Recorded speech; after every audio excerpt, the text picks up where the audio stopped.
Amore capoeira. Va ora in onda Sani nel terzo millennio.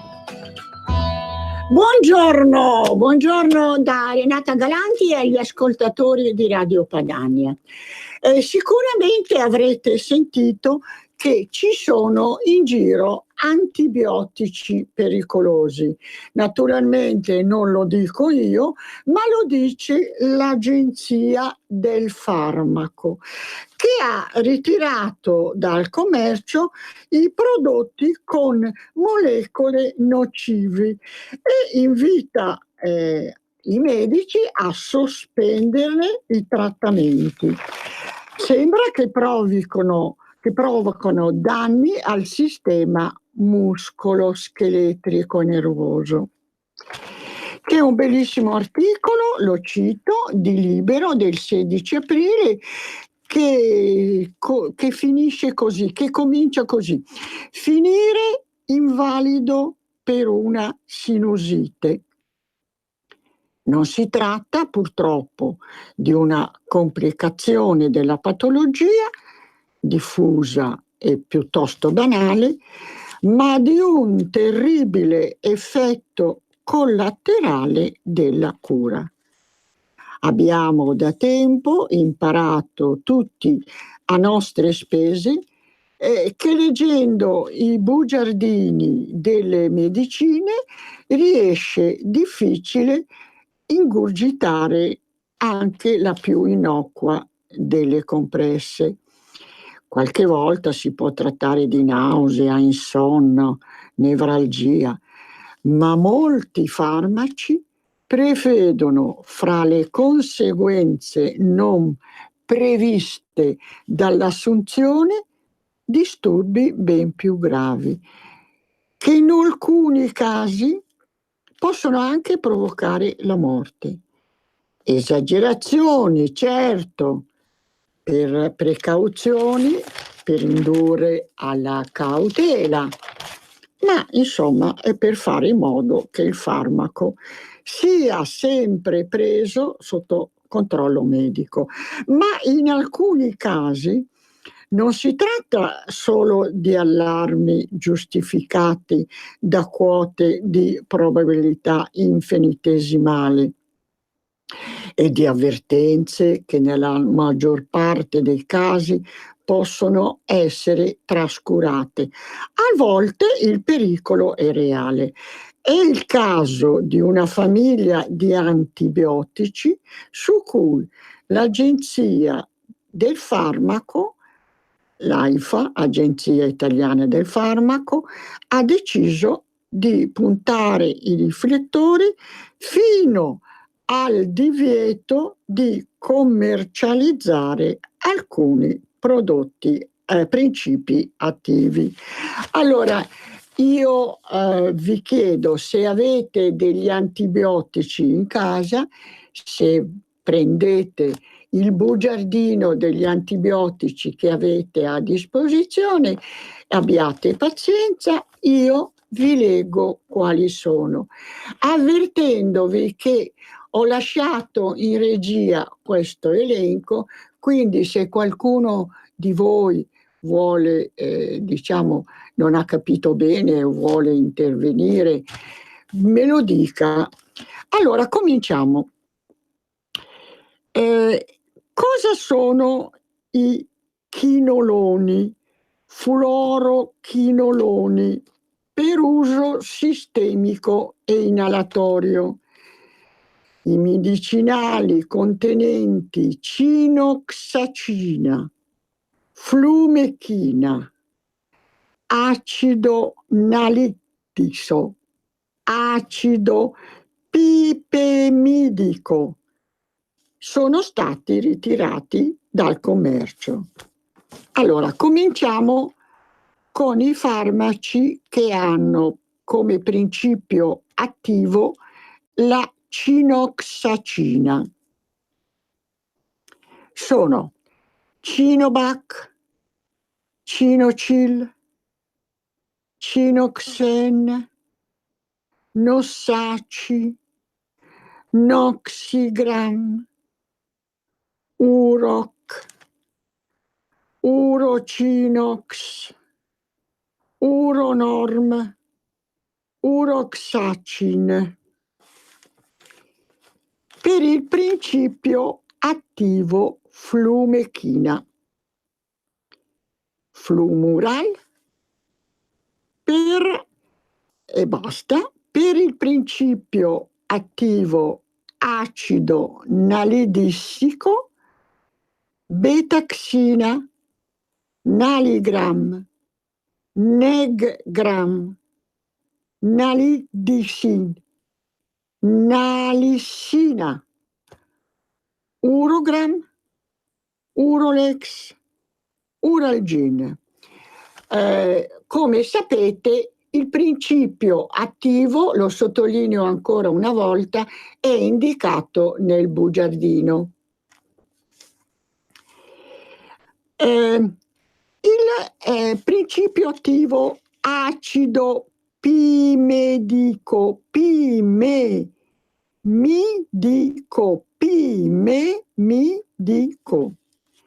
sono biopim, biosoviran, cistomid, diperpen, faremid, impresial, pipeacid, pipedac, pipedase, pifefort, pipemid, pipram, pipurin, prouro, solupemid, tractur, urodene, uropimid, urosan, urotractin, uroval, acido pipemidico D, aurobindo, dottor redis e G. Passiamo all'acido nalidissico D. Allora, queste sono le aziende produttrici. Montefarmaco SPA, Medisca Farmaceutici SRL, Farmaceutici Ecobisas, Industria Farmaceutica Nova Argentia, Como Otro Tocomo COC Farmaceutici, Dynacrin, farmaceutico del dottor Francioni e di Gerosa, Italfarmaco, che è una importantissima azienda, Beltafarm, Industria Farmaceutico Iema e Nova Sorel. Allora, ripeto, per chi volesse, magari ce l'ha in casa, è stato pubblicato su Libero a pagina 9 del 16 aprile. Quindi se magari l'avete in casa potete trovarlo oppure andare a cercarlo su internet. Perché, scusate, lo so che è una parte noiosa, vi sto annoiando, ma la nostra salute vale bene un piccolo momento di noia. Va bene, allora adesso Roberto facciamo una breve pausa, bevo un po', che ho la bocca secca e poi riprendiamo. Some people call me the space cow.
bisogna stare attenti perché sono anche quelli per il sistema inalatorio.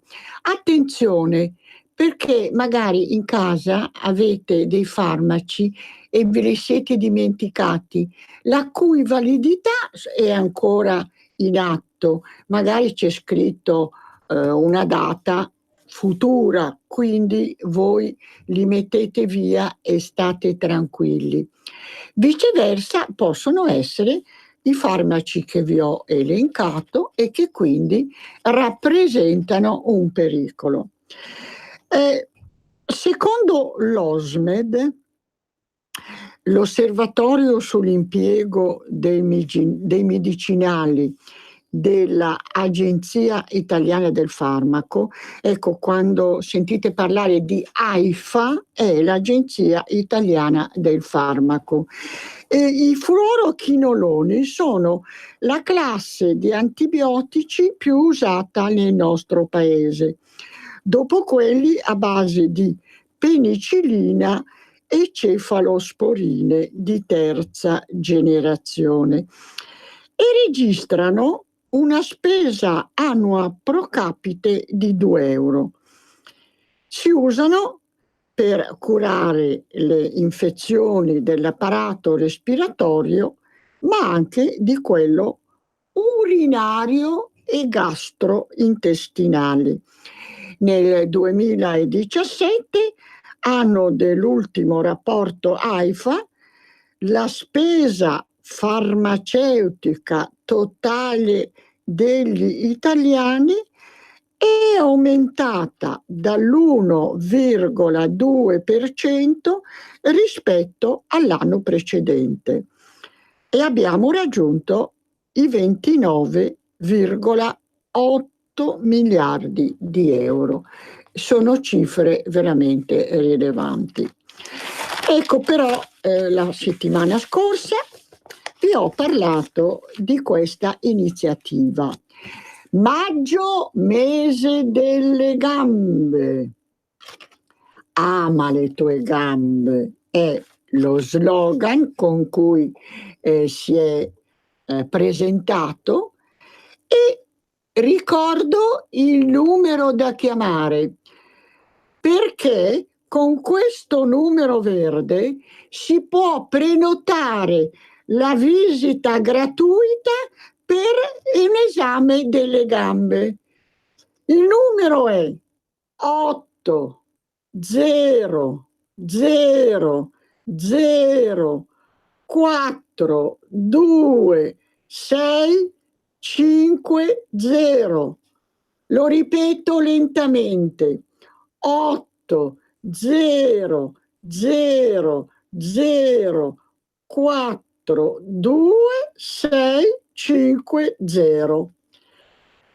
Questo numero potete chiamarlo e prenotare una visita gratuita alle vostre gambe. Avete un problema, ma anche come precauzione volete conservare le vostre gambe in salute? Ecco l'occasione. Maggio, mese delle gambe. Quindi, perché no? Approfittatene. E io sono lieta, cambiamo discorso, di ospitare nella seconda parte un vecchio amico della Lega e di Radio Padania, il signor Ortelli, al quale chiederò che tipo di miele per la primavera. Allora, seguitemi dopo la pausa e ci risentiamo.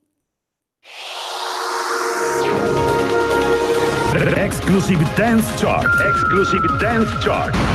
Ciao belli, sono Max Martinelli. Con la DJ Isabi vi aspetto su RPL per farvi fare tanti saltelli con la Exclusive Dance Chart, la classifica dance nazionale. Dalle 23 il sabato, se avete voglia di dance, vi aspetto su RPL con la Exclusive Dance Chart. Tanti saltelli con la B e il Martinelli su RPL. Exclusive Dance Chart. Ciao Ruspa, come butta? Guarda che sei in onda! Donare il 2 per 1000 alla Lega è importante per i progetti di Matteo Salvini? Sì, la gente lo sa. Sa pure che D43 è il codice da scrivere sulla dichiarazione dei redditi. Sì, D43! Lo sa. E che se lo dice al suo commercialista fa tutto lui. È bravo Ruspa.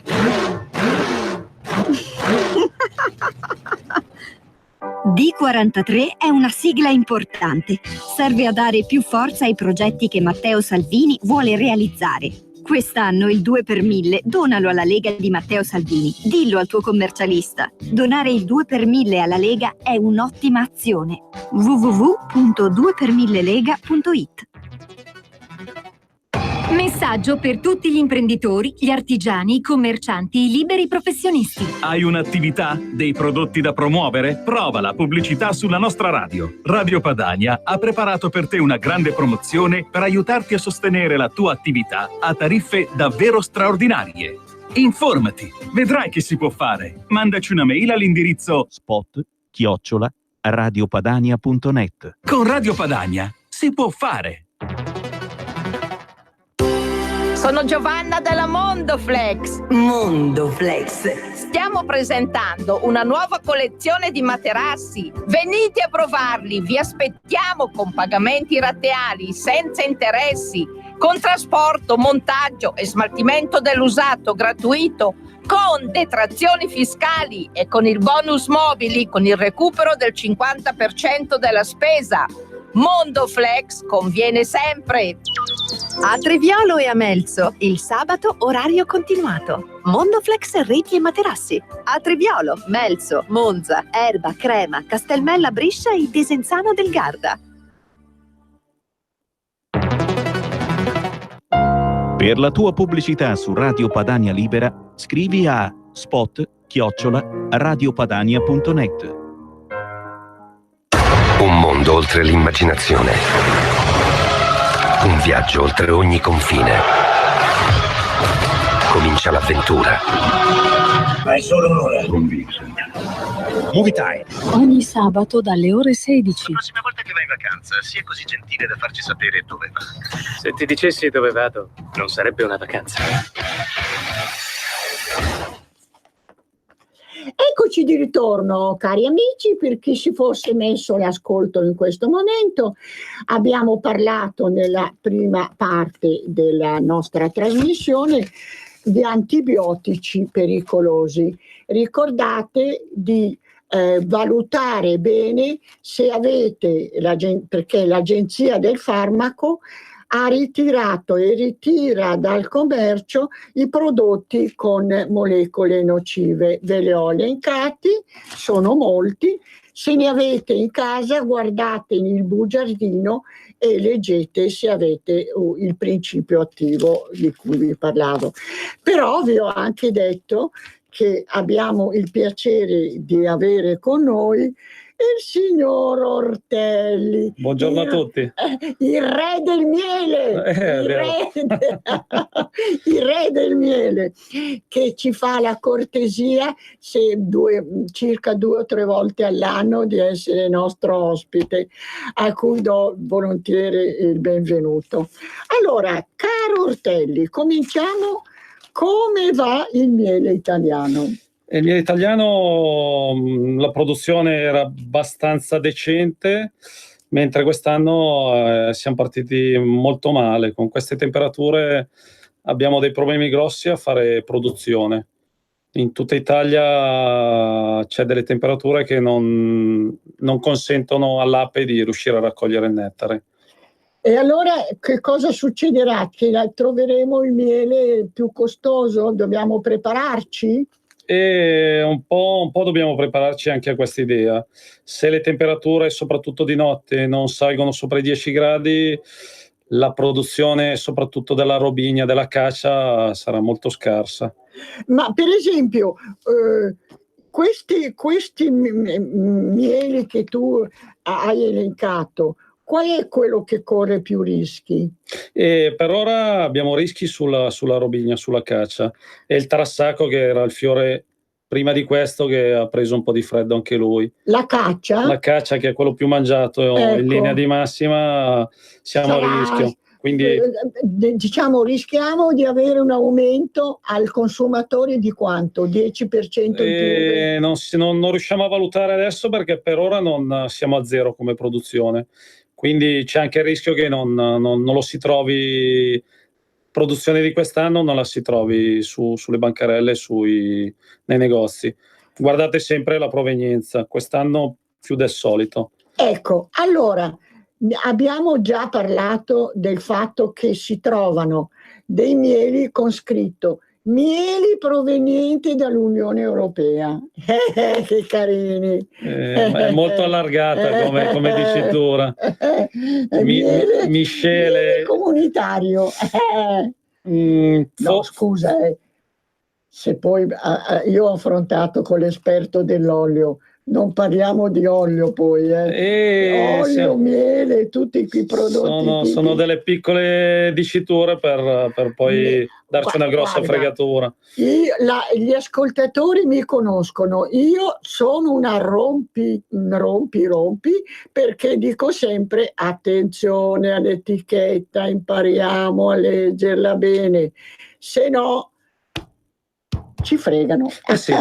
L'obbligo di scrivere in etichetta qualsiasi cosa, quindi la provenienza, il contenuto, se sono miscele, l'anno di produzione magari no, ma anche quello, se lo vedete, è buona cosa, vuol dire che è produzione di quest'anno piuttosto che dell'anno scorso. Ecco, è il un miele va consumato possibilmente vicino alla raccolta?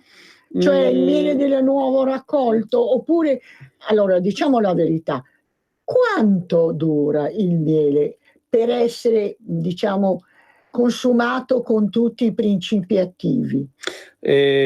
Allora, premesso che l'hanno trovato nelle piramidi, era ancora buono, però l'esperienza mia... Questa è una meraviglia. Questa è una meraviglia, sì. Però era al fresco e al buio. Era buio e al fresco. Sì. Mi sembra di sentire l'eco di chi ha parlato dell'olio, anche l'olio è... Tutti i prodotti vegetali naturali bisogna comunque mantenerli in una certa maniera. E l'esperienza mia dice che nell'anno di produzione e rimane un buon prodotto, poi inizia magari a deteriorarsi un pochino. Ecco, se compreso nell'anno di produzione mantiene pressoché intatto le sue qualità organolettiche. Sì. No, ho capito bene. Allora, facciamo una breve excursus su, oltre il miele, poi ne parleremo, che cosa offrite anche, cosa le nostre amiche api cosa ci possono offrire? Via del miele, che bisognerebbe consumarlo sempre tutti e sostituirlo allo zucchero. Le api fanno la pappa reale, che rimane ricostituente. Se un'ape normale mangia miele, campa una quarantina di giorni. L'ape regina che mangia pappa reale vive 5 anni, quindi poi tirate voi le conclusioni di quanto può far bene la pappa reale. Poi c'è il polline, che ha tutte le vitamine della crescita. La propoli, che è un antibiotico naturale, o comunque è un buon prodotto per star bene d'inverno. Il veleno d'api, che sta tornando un po' di moda, ma è una moda sana, perché va a disinfiammare un pochino le articolazioni. Come si usa il veleno? Cioè, diciamo, l'uso perfetto quale sarebbe? Allora, qui da noi a Milano c'era un dottore, il dottor Grosso, che faceva pungere addirittura dalle api, e quindi lui curava in questa maniera. Sul mercato lo si trova di solito in unguento, in pomata, e lo si massaggia mattina e sera dove c'è i dolori, e aiuta molto. Ma anche per esempio sulle piaghe, non so, se uno ha una ferita che si sta rimarginando, c'è la crosta, la si può usare? Sulle piaghe noi preferiamo consigliare la propoli, perché è disinfettante e cicatrizzante. Ecco. Sia umana sia sugli animali, disinfetta e cicatrizza senza dare problemi all'organismo. Quindi è un buon prodotto la propoli da tenere sempre in considerazione. Qual è la stagione migliore per consumare la papa reale, il polline, il propoli, il veleno, la cera. No, la cera non c'entra. La cera possiamo usarla sempre nelle varie modi dove si trova. E la papa reale di solito si dà ai cambi di stagione perché aiuta molto la memoria, aiuta chi è un po' inappetente, regola la pressione, è un bel prodotto. Quindi stiamo parlando di papa reale. Papa reale, sì. Poi passiamo al polline. Il polline lo si dà quando si è un po' carenti di vitamine e comunque 2 volte all'anno è un buon integratore per aiutare l'organismo ad assimilare un pochino questi sbalzi, questi cambi di stagione. Il propoli? Il propoli è più invernale, ma in verità lo si usa tutto l'anno perché ha anche la versione per l'esterno, quindi per i tagli, per l'herpes, per le ferite. È un disinfettante e un cicatrizzante naturale. Quindi è sempre meglio averne un barattolino nascosto da qualche parte che torna utile. Allora, siccome io ho una percentuale su quello che Ortelli vende, paghiamo in natura. Io consiglio di sostituire lo zucchero, non usate lo zucchero, insomma, poi protesteranno i fabbricanti di zucchero. Beh, anche loro hanno la loro ragione, ma il miele è proprio ce lo dà la natura senza doverlo trasformare o sbiancare. Perché io ho parlato anche con dei medici che consigliavano, per esempio, per i diabetici di usare, diciamo per gli ammalati, usare il miele aiuta più che lo zucchero. Ma perché è ricco di sali minerali, perché comunque è naturale, non eccedere neanche nel miele, ma io penso che fino a 2 cucchiai al giorno all'organismo fa gran bene. Ma io che sono esagerata, io ne consumo troppo, che corro dei rischi. No, rischi no, però prenderlo tutti i giorni. Io una mattina... Beh, la colazione ti dà energia, vieni in radio che sei bella energica. Vedi i muscoli. Va bene. Allora, può darsi che qualche ascoltatore voglia qualche precisazione. Chiamate lo 0266203529. Se qualche ascoltatore o ascoltatrice vuole qualche informazione sul miele, abbiamo chi ve la può dare tranquillamente. Allora, diciamo che si può anche abbinare a del formaggio. Sì. Io ho usato il formaggio e un goccio di miele, ma diciamo è consigliato o no? Beh, sono due ottimi prodotti e si sposano bene assieme. Noi poi abbiamo anche lì un'idea che mi sono fatto negli anni, avendo fatto anche un po' di alberghiera, di cuoco, di cameriere, e quindi abbiamo fatto delle prove e a ogni miele trovavo un formaggio da far sposare. E ecco, quindi... però il re dei formaggi con cui andare... Beh, io stamattina ero a Gorgonzola, quindi a me viene in mente il Gorgonzola e si abbina bene con il miele di castagno. Quindi quell'erborinato abbinato con un formaggio, con un miele amarognolo, ma deciso, e nel complesso esce tutto un altro gusto che bisogna assaggiare per forza. Cioè il gorgonzola e il miele di castagno. Il miele di castagno. Sì, ecco, provatelo. Mentre una chicca è il rododendro con i formaggi stagionati. Ecco, quale è da consumare? A parte l'abbiamo precisato, il papa reale, polline, propoli, eccetera. Adesso ci sono molte linee cosmetiche che utilizzano il miele, la cera almeno. Sì. Ecco, cosa ne dici tu delle tue, diciamo, vendi del miele a qualcuno che dice voglio fare un prodotto casalingo, cosa mi consiglia? Non so. La nostra fortuna è che, avendo noi le api, abbiamo comunque tutte le materie prime, abbiamo la propoli grezza, abbiamo la cera grezza e qualche cliente ci cerca proprio la cera per poi poter fare loro delle creme con l'olio d'oliva, con l'olio di mandorle, con l'olio di avocado e con le varie essenze. Esce un buon prodotto con tre materie prime: l'olio, la cera e dell'essenza a piacimento, la lavanda magari che è un po' più rilassante, o rosmarino che è tonico. Escono delle creme gradevoli e piacevoli per la pelle e per chi vi sta intorno. Allora è in espansione o questo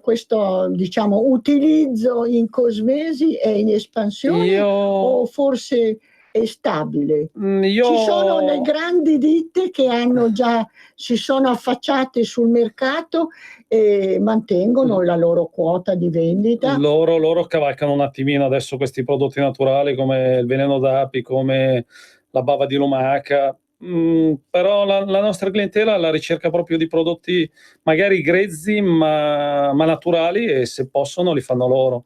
La mia esperienza in Sardegna di una decina di anni fa, quando ho imparato a fare queste creme, che poi sono semplicissime, e lì il mercato era già abbastanza attivo e stiamo imparando anche noi. Ortelli, un utilizzo semplice del miele, una cosa che si può fare in casa, cioè si usa del miele più, hai detto, olio d'oliva, un goccio di olio d'oliva. Puoi dare la ricetta alle nostre ascoltatrici? Per preparare una crema alla cera d'api si usa della cera d'api grezza, vergine o allora cera d'api, un terzo di cera d'api, scrivetevelo. Sì, bravi. 2 terzi di olio di oliva, 2 terzi di olio d'oliva, si fa tutto a bagnomaria e poi gli si aggiunge l'essenza che vi piace di più. Se vi piace la rosa, che vi dà freschezza, noi mettiamo il limone perché ci piace il limone, ti aiuta un attimino anche a pensare. Se lo usi magari anche per i massaggi, perché poi è una crema che puoi usare su tutto il corpo. Già, proposito. Metti magari del rosmarino che è più tonico, quindi esce un... Il nostro regista sta ridendo. Perché ridi, Roberto? Sorridevo per il piacere che evoca la descrizione poi anche così bella e partecipante che fa il nostro apicoltore Stefano Ortelli. Grazie. No, era un complimento, perché ascolti volentieri questi consigli. Va bene, allora diamo un'occhiata alle caratteristiche a volo d'uccello. Ma sì, abbiamo ancora 5 minuti, no, forse di più, ma poi c'è il nostro Roberto. Guardiamo ad uno il tipo di miele a chi più adatto e più ai bambini. Allora, bambini, età di mezzo, anziani. Allora, in Italia, perché poi nel resto del mondo magari è un po' diverso. Con i bambini. Ai bambini sopra i 3 anni si può dare la caccia, che è quello più leggero, più digeribile. Se ai bambini non fate conoscere lo zucchero, mangeranno sempre miele. Bene. Quindi è una buona cosa, è un regalo che fate, anche perché il miele non... A che età si può cominciare a dare il miele? Dai 3 anni. Dai 3 anni. Allora, oltre alla caccia? Dipende anche da dove si abita. Tipo in Sardegna la caccia non c'è, quindi a loro danno l'eucalipto e magari aiuta più le vie respiratorie. Io vedo che chi abita al lago, e in Lombardia ce n'è tanti, e sono abituati perché la nonna mangia il miele di castagno, quindi anche loro si abituano mangiando miele di castagno, che è un po' più saporito, un po' più amarognolo, ma è molto ricco di ferro e dà un sacco di energia. Quindi i nostri piccini si abituano, hanno bisogno di ferro, hanno bisogno di essere, e quindi è adatto. Allora, poi l'età di mezzo, diciamo passato l'infanzia, diciamo dai 12-13 anni, è consigliabile nell'età dell'adolescenza. Ti aiuta sempre lo sviluppo il miele. Cioè, per esempio, si fa attività sportiva e quindi si ha bisogno va a cercare dei mieli che magari sono più ricchi di sali minerali, tipo la melata, o più ricchi di polline già nel miele, che sono l'erba medica, il trifoglio, la sulla. Sono mieli. La sulla! La sulla, sì. Ecco, ho visto un campo vicino a casa. Stranamente da noi non ce n'è granché, invece ho trovato un campo vicino a casa. Ecco. Allora, dicevamo adolescenza e poi età matura. E poi i vecchietti come me, per esempio. Chi mangia miele campa 100 anni, quindi stiamo tranquilli tutti. E io punto a dare dei mieli scuri d'inverno perché sono più ricchi dei sali minerali, quindi abbiamo detto il castagno, la melata di bosco, la melata di abete, i millefiori abbastanza scuri perché danno molta energia e vanno magari a coprire il colore del miele. le carenze. Sì. Ecco, facci capire, il colore del miele ha dei significati o... Beh, in linea di massima quelli più chiari rimangono anche i più delicati, quindi la caccia, la sulla, la sfodelo, sono mieli chiari e sono anche al gusto un po' delicati. Se cercate dei mieli più saporiti da abbinare magari ai formaggi o comunque che vi dia più energia, si va più su quelli scuri. Quelli ambrati stanno nel mezzo e quindi sono a metà anche come dolcezza e come consistenza. Poi l'altra differenza grossa è i mieli liquidi da quelli densi, quelli che rimangono liquidi. Il significato perché un miele diventa...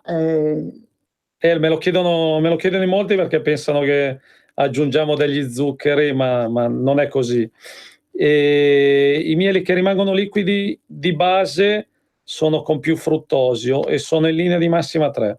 Sono la caccia, il castagno e la melata. Fanno proprio fatica a cristallizzare perché hanno più fruttosio che glucosio naturale loro. Mentre tutti gli altri mieli ci capita il millefiori piuttosto che il girasole o anche il trassacco, la cicoria, avendo più glucosio, i cristallini si raggrumano, si precipitano, si attaccano assieme e avviene la cristallizzazione che è sinonimo anche di un prodotto buono e sano, non è stato pastorizzato, non è stato scaldato e nella natura delle cose, come lo fa l'olio, lo fa anche il miele, diventa denso col freddo e col tempo. Quindi non ha un significato di, diciamo che qualcosa non va. No. Per molte persone il pensiero è quello che ci sia dello zucchero simulato. E invece no, è proprio nella natura del miele la cristallizzazione è una parte della storia del miele. Ecco, a me piace molto la melata, dico la verità, perché mi dà l'idea, non so, dell'ape che va nei boschi, magari effettivamente ho un'idea romantica. Stiamo riscoprendo la melata di abete che si fa sopra i 700 metri e è uno dei prodotti più buoni che fanno le api assieme al miele di rododendro, quindi totalmente naturale, raccolto nei boschi piuttosto che in alta montagna e all'organismo fa un bene non da ridere. Ecco, io poi, sai, guardo molto anche quello che succede all'estero, ho visto dei documentari in cui diciamo delle persone normali che si arrampicano e vanno a disturbare le api ma come fanno? Non hanno pungersi, a non farsi pungere? Magari hanno la pelle dura anche a noi, pur avendo la maschera qualche ape ci pizzica, però è nel rischio calcolato del nostro lavoro. Se siamo punte da un'ape, la prima cosa è togliere il pungiglione, così che il veleno dobbiamo farlo noi, possiamo farlo. Sì. Allora, se siete punti da un'ape, non so, in una gamba, lo togliete subito il pungiglione, perché attaccato al pungiglione c'è l'intestino che va avanti a pompare veleno. In questo periodo magari col vento o magari non stiamo attenti e l'ape capita. Ma d'estate può capitare. Quindi... Ecco, quindi premete fino a che non vedete che il pungiglione è uscito. Il pungiglione è ad arpione, quindi con la pelle che si restringe rimane dentro, lo si toglie subito, la prima cosa da fare. E poi bagnando un attimino la parte non succede niente, non avete... Per un po' di anni non avrete neanche i reumatismi in quella parte. Ma tu mi hai detto che c'era un medico che addirittura utilizzava. Sì, però... e ho visto anche delle cose bellissime. Ma cosa? Raccontaci, dai. Praticamente quando l'ape ti punge nell'organismo si produce del cortisone naturale dalla ghiandola surrenale che va a combattere un attimino il veleno d'api in quella zona del corpo, ma noi sappiamo che il cortisone va a disinfiammare, quindi un effetto meccanico che andiamo a pilotare il nostro cortisone, che poi verrà smaltito tranquillamente essendo nostro, nella parte dove c'è bisogno. Ho un cliente che insegna arti marziali, l'anno scorso all'Open Day, alla giornata aperta che facciamo tutti gli anni, ricordo quest'anno è il 12 maggio. Ecco, non abbiamo parlato della cosa più importante. Allora, l'appuntamento è? L'appuntamento è il 12 maggio, tutto il giorno, dalle 10 a mezzogiorno e tutto il pomeriggio. Dove? A Trezzo sull'Adda, dove abbiamo la sede, in Viale Lombardia 8, e facciamo vedere tutto il ciclo produttivo, mangiamo il miele in favo, che è un altro prodotto delle api spettacolare, ci aiuterete. Ma è aperto a tutti? È aperto a tutti tramite prenotazione. Quest'anno l'ape regina è verde, quindi vi aspetto voi allora di Radio Padania, vi aspetto più volentieri. Allora, puoi dare il numero di telefono presso cui prenotare? Sì, è lo stesso che abbiamo da anni, è il 334 337 3589. 334 337 3589. Prenotate questo bellissimo appuntamento. Mamme, bambini, nonni, zii, tutti. Scopriremo sempre qualcosa di nuovo. Finché abbiamo le api, almeno ci aiutate a difenderle. Allora, come non ringraziare il nostro gradito ospite Battimano? Grazie, è sempre bello stare fra amici. Va bene. A risentirci, cari amici, lunedì prossimo alla stessa ora, dalle 13 alle 14. Un saluto da Renata Galanti. Saluti anche da Stefano. Avete ascoltato Sani nel terzo millennio.